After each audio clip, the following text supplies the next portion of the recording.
Silicon ಸಿಟಿಯಲ್ಲಿ ಮತ್ತೊಂದು ಬೃಹತ್ ಹೂಡಿಕೆ ವಂಚನೆ ಜಾಲ ಪತ್ತೆಯಾಗಿದೆ. Crystal AI robot trending company ಹೆಸರಿನಲ್ಲಿ ಸಾರ್ವಜನಿಕರಿಗೆ ಹಣ ದ್ವಿಗುಣಗೊಳಿಸುವ ಆಮಿಷವೊಡ್ಡಿ ಬರೋಬ್ಬರಿ 1,800 ಕೋಟಿ ರೂಪಾಯಿ ದೋಚಿರುವ ಶಂಕೆ ವ್ಯಕ್ತವಾಗಿದೆ.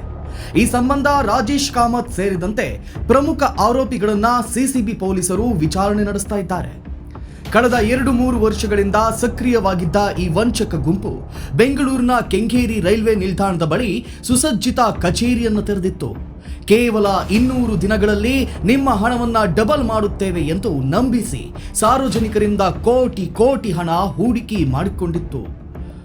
ದುಬೈನಲ್ಲಿಯೂ ಕಚೇರಿ ಹೊಂದಿರುವುದಾಗಿ ಹೇಳಿಕೊಂಡಿದ್ದ ವಂಚಕರು ಚೈನ್ ಲಿಂಕ್ ಮಾದರಿಯಲ್ಲಿ ಏಜೆಂಟ್ಗಳನ್ನು ನೇಮಿಸಿಕೊಂಡು ದೊಡ್ಡ ಮಟ್ಟದ ಜಾಲ ವಿಸ್ತರಿಸಿದ್ರು. ಈ ಹಗರಣದ ಪ್ರಮುಖ ಸೂತ್ರಧಾರಿಗಳಾದ ರಾಜೇಶ್ ಕಾಮತ್, ಮಧು, ನಾಗೇಶಪ್ಪ ಮತ್ತು ಪಳನಿ ಎಂಬುವರನ್ನ ಪೊಲೀಸರು ಈ ಹಿಂದೆಯೇ ಬಂಧಿಸಿದ್ರು.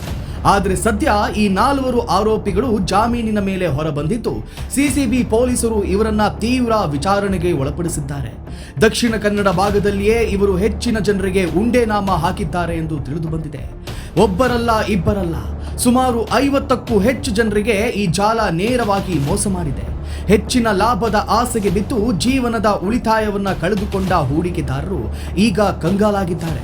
ಇಷ್ಟು ದೊಡ್ಡ ಮಟ್ಟದ ಹಗರಣ ನಡೆದಿದ್ರೂ ಸಿಸಿಬಿ ಪೊಲೀಸರು ಇದನ್ನ ಗಂಭೀರವಾಗಿ ಪರಿಗಣಿಸಿಲ್ಲ ಎಂದು ಆರೋಪವೂ ಕೂಡ ಕೇಳಿಬಂದಿದೆ.